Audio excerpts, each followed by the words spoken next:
ভাই শুনেন, আমি একদম আপনাদের মনে আছে, আমি প্রথমেই বলেছিলাম এই যে সোশ্যাল মিডিয়া এবং এআই জেনারেটেড কন্টেন্টস আমাদের জন্য এক নম্বর একটা থ্রেট হবে। এটা কিন্তু আমি প্রথম থেকে বলে আসছি।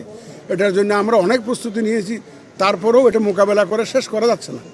সেদিন ক্যানাডিয়ান হাই কমিশনার আসছিলেন, বলে যে ভাই আমাদের নির্বাচনও আমরা এটা ট্যাকেল করতে পারি নাই। এর মোর দেন 50% এগুলো উৎস হচ্ছে বর্ডারের বাইরে, আমাদের দেশের বর্ডারের বাইরে, যার উপর আমাদের কোনো নিয়ন্ত্রণ নাই। এটা পারছি না, কিন্তু আমরা সত্য তথ্য দিয়ে অপতথ্যকে মোকাবেলার যে স্ট্র্যাটেজি সেটা নিয়েছি। আপনারাই দয়া করে সত্য তথ্যটা প্রচার করবেন, এবং আমরা মেইন স্ট্রিম মিডিয়ার উপরে আমরা রিলাই করি বিশেষ করে। কারণ সোশ্যাল মিডিয়াতে ধরেন আমার কাছে একটা মোবাইল আছে, ইচ্ছা মতো একটা দিয়ে দিলাম, হাজার হাজার যারা সত্যিকার অর্থে দেশের মঙ্গল চায় না, নির্বাচন চায় না, ভালো কোনো কাজ তারা চায় না, তারা নানা পক্ষের হয়ে কাজ করতে পারে, নির্বাচনটাকে বানচাল করা, বন্ডুল করার, ক্ষতিগ্রস্ত করার চেষ্টা করতে পারে। এই জন্য অনেকে হয়তো সোশ্যাল মিডিয়াতে একটা দেয়, সাথে সাথে এটা হাজার হাজার শেয়ার হয়ে যায়। সবচেয়ে সুস্বাদু হালিম রাঁধুনি হালিম। হালিম হোক রাঁধুনি হালিম।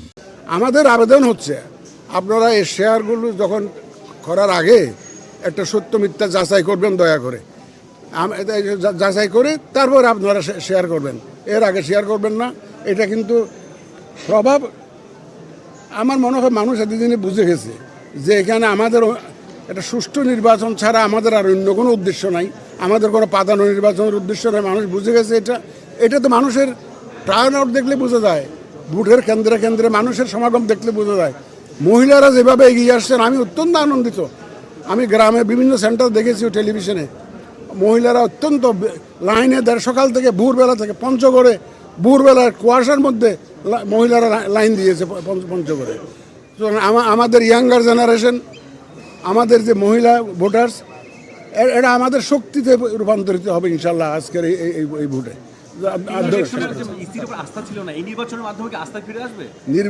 নির্বাচন কমিশনের উপরে আস্থা ইতিমধ্যে ফিরে এসছে, নাহলে এত লোক আসতো না। ইতিমধ্যে আস্থা ফিরে আসছে, বড় দলগুলো তো আস্থা রেখেছে, মুখে যায় বলুক না কেন। আস্থা না রাখলে তো আপনারা অতীতের নির্বাচন দেখেছেন। আজকে যে আপনারা যে এতগুলো ক্যামেরা নিয়ে হাজির হয়েছেন, আমাদের উপর আস্থা আছে বলেই তো হাজির হয়েছেন, নাহলে আগে তো আপনারা অনেক কুকুর দেখেইছেন আপনারা টেলিভিশনে। আজকে কুকুর তো ধারে কাছে তো কুকুর দেখতেছি না আমি এখানে, কিন্তু আপনারা দেখছেন মাঠ খালি একটা কুকুরের ছবি দিয়ে আপনারা টেলিভিশনে পত্রপত্রিকায় দেখেছেন। আজকে কুকুর তো খুঁজেও পাবেন না আপনারা, সব মানুষ আর মানুষ।